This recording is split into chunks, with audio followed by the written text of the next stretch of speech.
Okay, Year 10, we're going to have a look at the second extract from Stave 5, that's chapter 5, of A Christmas Carol. Remember, Dickens calls his chapters staves because a stave is a musical term, and it fits in with the title of A Christmas Carol, and it suggests a time when everybody comes together to celebrate. So the symbol of celebrating Christmas is singing Christmas carols.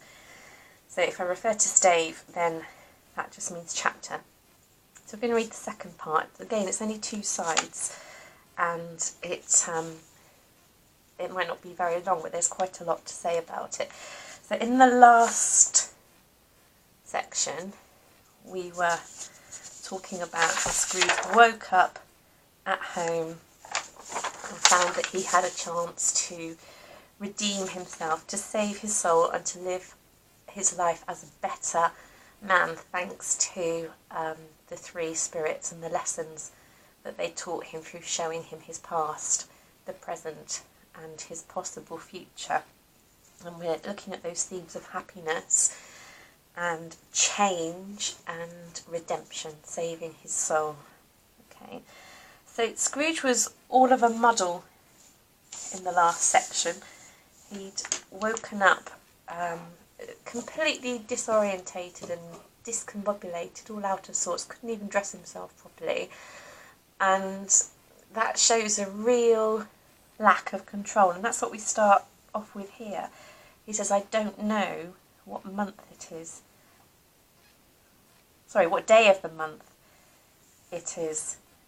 Okay, so that's how we start this second section. So I'm going to read through these 2 sides, starting off with this idea that he's really confused and things have gone out of control, but he's actually quite happy with this situation. Remember, he's had, and I really like this phrase, he's had this cold logic before, the logic that told him that people who celebrate Christmas are ridiculous and should be buried with a stake of holly through their heart. So it contrasts with his cold logic of the past. And again, let me remind you that you can make your notes much neater than these because I'm trying to do it and film at the same time. Okay, so let's read the text through. I don't know what day of the month it is, said Scrooge. I don't know how long I've been among the spirits. I don't know anything. I'm quite a baby. Never mind. I don't care. I'd rather be a baby. Halloo, whoop, hello here. He was checked in his transports by the churches ringing out the lustiest peals he had ever heard. Clash, clang, hammer, ding, dong, bell. Bell, dong, ding, hammer, clang, clash. Oh, glorious, glorious. Running to the window, he opened it and put out his head. No fog, no mist. Clear, bright, jovial, stirring, cold. Cold, piping for the blood to dance to. Golden sunlight, heavenly sky, sweet fresh air, merry bells. Oh, glorious, glorious. What's today? Cried Scrooge, calling downward to a boy in Sunday clothes who perhaps had loitered in to look about him. Eh? Returned the boy, with all his might of wonder. What's today, my fine fellow? Said Scrooge. What's today? Sorry, that's not what he says. What's today, my fine fellow? Said Scrooge. Today? Replied the boy. Why, Christmas Day. It's Christmas Day, said Scrooge to himself. I haven't missed it. The spirits have done it all in one night. They can do anything they like. Of course they can. Of course they can. Hello, my fine fellow. Flip over. Hello, returned the boy. Do you know the poulterers in the next street but one, at the corner? I should hope I did, replied the lad. An intelligent boy, said Scrooge. A remarkable boy. Do you know whether they've sold the prize turkey that was hanging up there? Not the little prize turkey, the big one. What, the one big as me? Returned the boy. What a delightful boy, said Scrooge. It's a pleasure to talk to him. Yes, my buck. It's hanging there now, replied the boy. Is it? Said Scrooge. Go and buy it. Walk, exclaimed the boy. No, no, said Scrooge. I am in earnest. Go and buy it, and tell him to bring it here, that I may give them the direction where to take it. Come back with the man, and I'll give you a shilling. Come back with him in less than 5 minutes, and I'll give you half a crown. The boy was off like a shot. He must have had a steady hand at a trigger who could have got a shot off half so fast. I'll send it to Bob Cratchit's, whispered Scrooge, rubbing his hands and splitting with a laugh. He shan't know who sends it. It's twice the size of Tiny Tim. Joe Miller never made such a joke as sending it to Bob's will be. Okay, so remember happiness, change and redemption. Okay. So Scrooge doesn't know what day of the month it is. In the last extract, he was saying a Merry Christmas and a Happy New Year to everyone. So you've got the sense that he knows roughly what time of the year it is, but he doesn't know what day it is. I don't know how long I've been among the spirits. Okay. So it suggests that the spirits have had something to do with time. Okay, so there's a time idea here. Okay, so the spirits, just move that over slightly, the spirits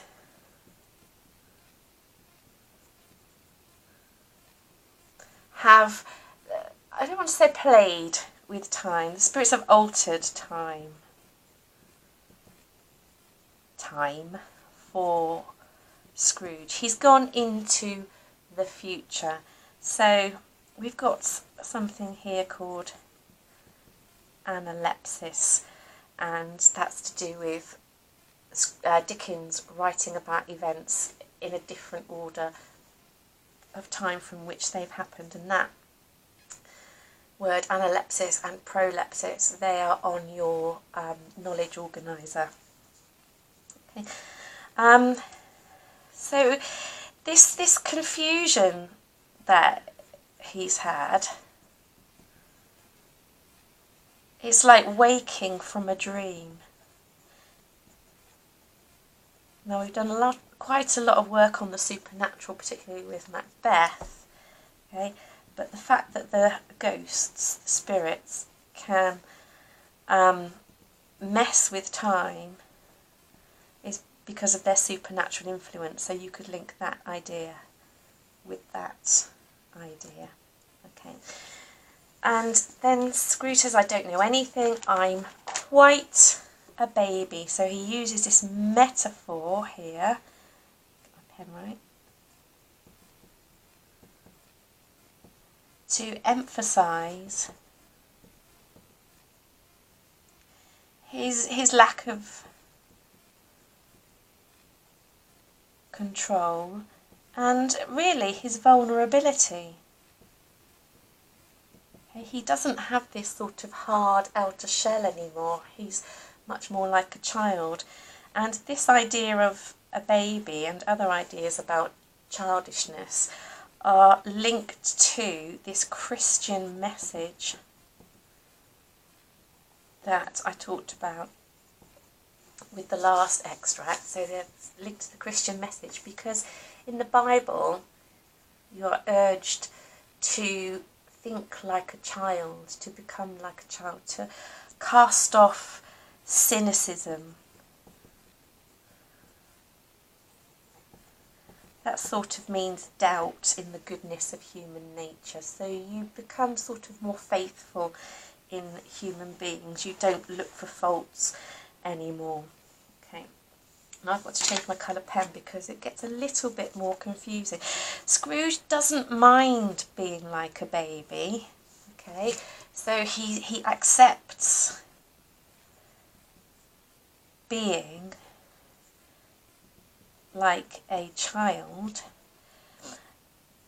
and he goes further than that too. And remember, your notes can be much better than this. You organise your notes better by writing more neatly and writing in a smaller font than that. Okay. In fact, he'd rather be a baby. He embraces this idea that he must become like a child to become a better person, because he'll be casting off this cynicism, thinking in those selfish ways. Okay, so he goes from saying, actually, I don't mind being like a child, to saying, in fact, I'd rather be like a child. But that also links to later, when he doesn't mind people laughing at him. So he doesn't mind being laughed at. Okay, I'm struggling to write neatly because I'm having to stretch around to accommodate the camera here. Okay, and we've got a bit more of this sort of ridiculous language that we had in the last extract, and that again is a bit of silliness to show that he doesn't mind being laughed at. He's lost that sort of humbug side to his character, and he said, oh, what does it matter if people think I'm silly? I'm celebrating Christmas. Excuse me. Okay. Right. Change my pen. He was checked in his transports by the churches ringing out the lustiest peals he had ever heard. Clash, clang, hammer, ding, dong, bell. Bell, dong, ding, hammer, clash, clang, clash. Oh, glorious, glorious. Okay. Checked in his transports here. That just means stopped in his tracks.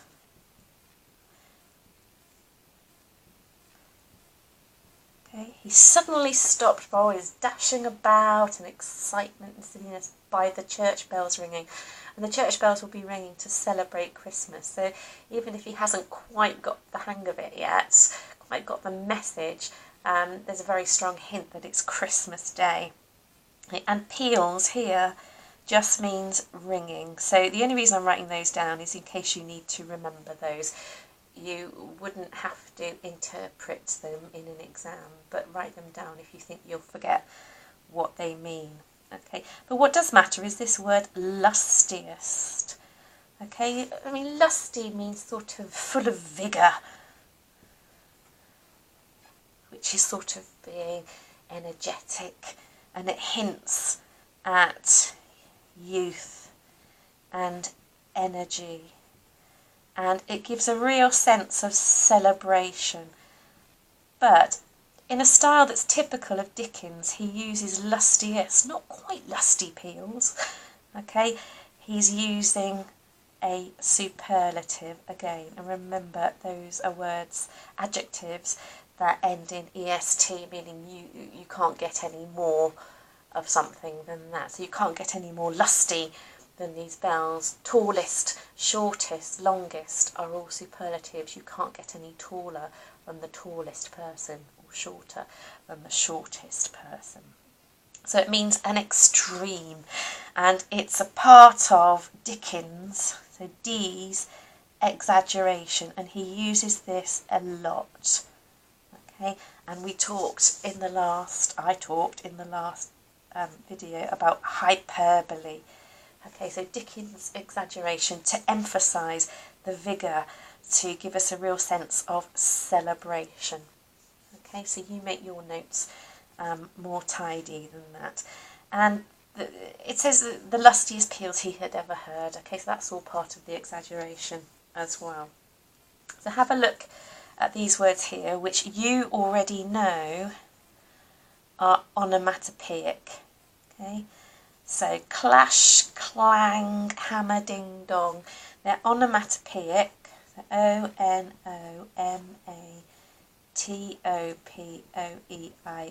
Funny spellings. It comes from Greek, and this is words that replicate sound. That's how the technique works, and the effect that they have is to make the sound vivid, so it almost involves the reader.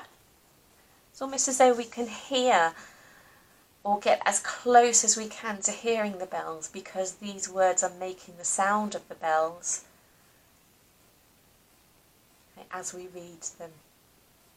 Okay, onomatopoeia replicates sound, and it makes this episode vivid and involves a reader because we can almost hear the bells.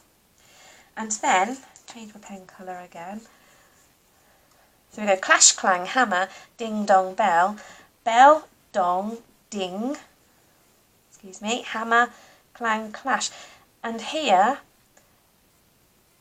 what Dickens does is he reverses the word order.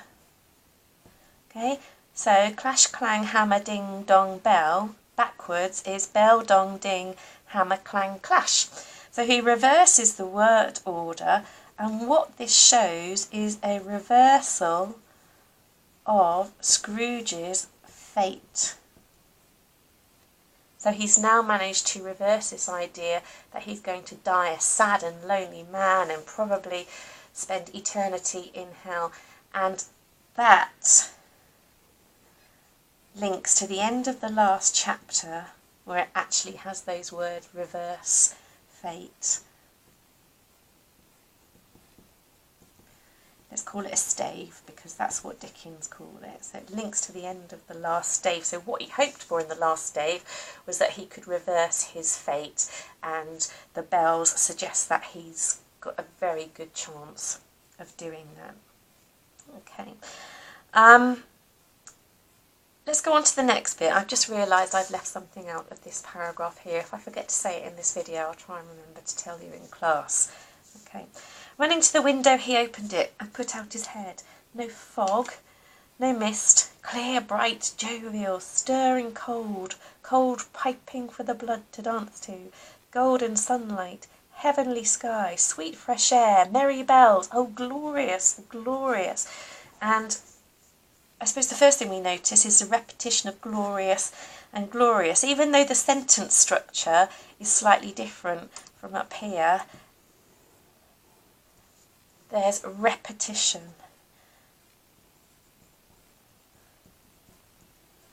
And Dickens is quite a repetitive writer. Okay, so Dickens repeats this to place emphasis. So he emphasises the joy and celebration of the day. It's Christmas Day, okay, and there's no escaping from the fact that Scrooge finds this a most wonderful day because of that repetition of glorious, okay, and those are adjectives, okay, for when you do your language analysis. Okay, so he's running to the window, so he's excited. Put out his head. Now there's some heavy description here. What Dickens has done is really focused on the weather. No fog, no mist, clear, bright, jovial, stirring, cold. Cold, piping for the blood to dance to, golden sunlight, heavenly sky, sweet fresh air, merry bells. So an awful lot of description about the weather, and then this is about the atmosphere as well. The merry bells are part of the atmosphere. So he uses a lot of adjectives, so it's heavy on adjectives. It doesn't just use nouns like sunlight, sky, air, bells. He actually puts an adjective before those nouns. So he uses a lot of noun phrases, okay, to do the same as this, to make us understand what a joyful and celebratory day it is. Okay, change my pen. Now, we can link this idea of cold, hope you can see that, to earlier in the book. Okay, in the novella. Remember, it's called a novella because it's a short novel. So this compares, it actually contrasts with earlier descriptions of gloomy weather. Okay, so what you've got is something called pathetic fallacy, and that's when the atmosphere, okay, pathetic fallacy, that's when the atmosphere is a reflection of an event or a mood or a character in a story. So at the beginning of Macbeth, we have thunder and lightning, which creates a sense of evil, and there's evil going on because the witches are plotting Macbeth's downfall. If there's bright sunshine, it wouldn't work. So this bright sunshine, this cold, bracing day, we've all woken up on a very clear but cold day. This cold, bracing day is a joyful day because it's bright, it's golden, it's heavenly, it's sweet and fresh, and it's merry. So the pathetic fallacy reflects the joyful day, and that word glorious completely fits in with this idea here. Okay, I do have something else to say about that, which is this idea of fresh air, sweet fresh air, and merry bells. So it's not just that this pathetic fallacy here reflects what Scrooge now is, it's also what he will become. He will become a sweet man. He will become a merry man. He's going to make a fresh start. So what S will become has been written there. Okay. So lots of description. Just going to have a look through there. All these ideas here are all split by semicolons. So that's one long sentence. So it builds up to a crescendo that sort of ends with these merry bells and then sort of reaches a climax with the bell ringing and then glorious, glorious.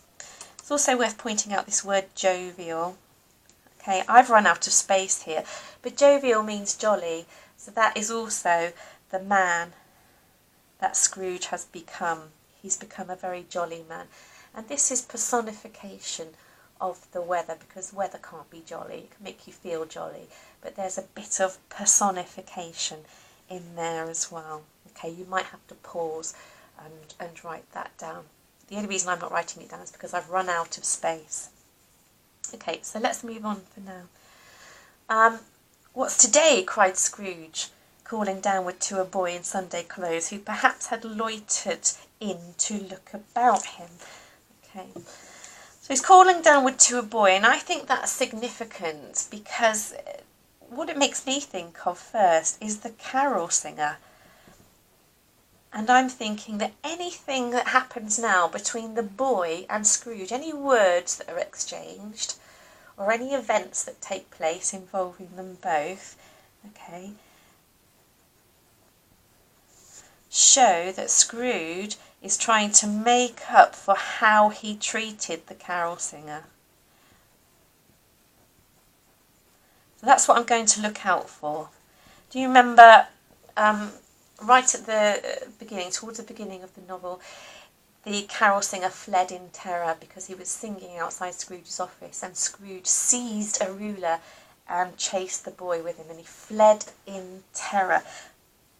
So this boy just makes me think of that carol singer. Okay. And the boy's in his Sunday clothes. It's obviously a special day. It's either a Sunday or another special religious day. So there's another clue that it's Christmas. Okay, which is why when the boy responds, so return the boy just means answers back. Return the boy with all his might of wonder.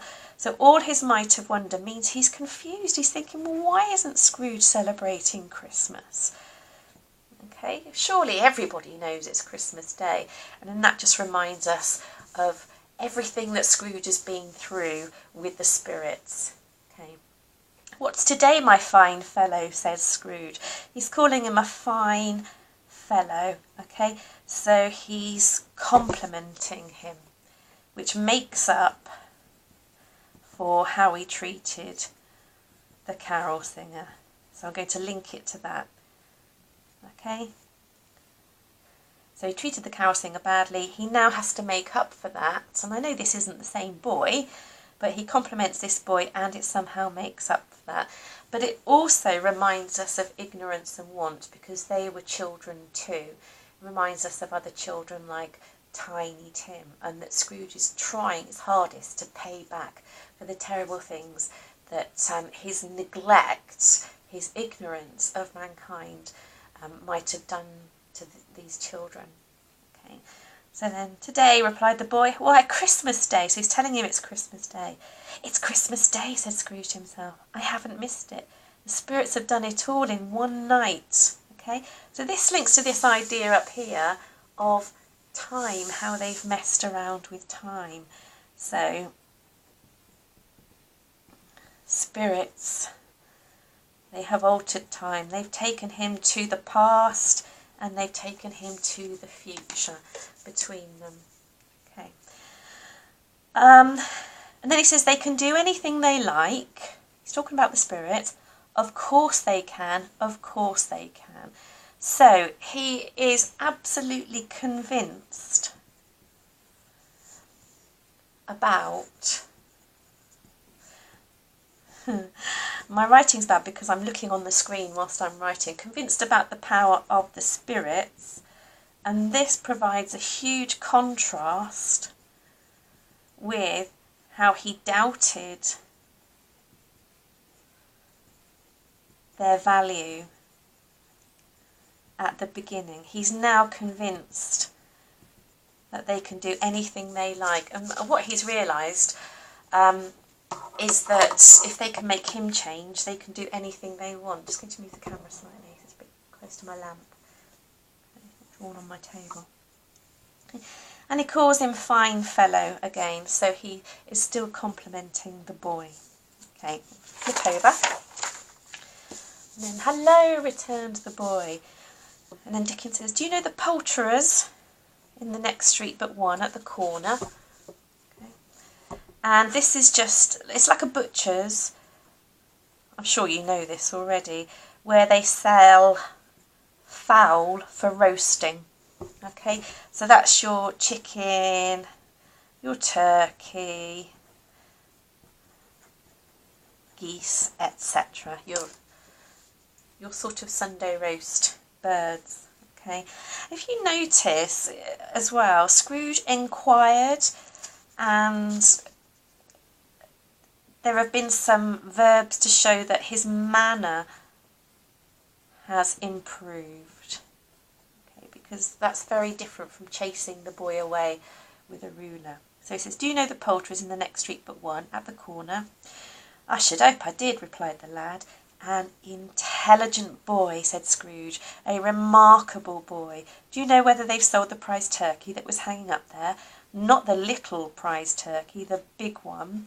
So again, he's just being nice to this lad, okay? So he's complimenting the lad by calling him intelligent. He's only saying he knows where the poultry shop is. He's calling him intelligent and remarkable because he's trying to make amends for the way he's treated people in the past, okay? And then he says, not the little prize turkey, the big one, or the one as big as me. So we've got these sort of three references to size, and that symbolises his generosity. He's going to buy a big turkey. He's going to give it to Bob Cratchit and his family. And it contrasts with the meagre, and that means tiny, hardly there at all. That's not very well written. It's meagre. Meal shown by the ghost of Christmas present.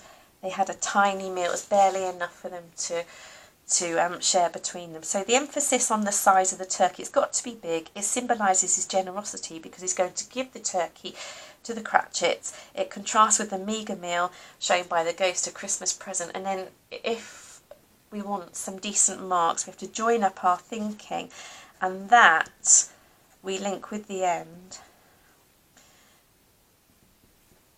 is linked to Tiny Tim getting better. He starts to thrive. He doesn't die. We're told very clearly at the end, Tiny Tim, who did not die. Okay, and what Dickens wants us to work out is that it's all to do with Scrooge being more generous to the Cratchits, and this is where it starts. Okay. And then he says, "Delightful boy," said Scrooge. "It's a pleasure to talk to you." So he's still complimenting this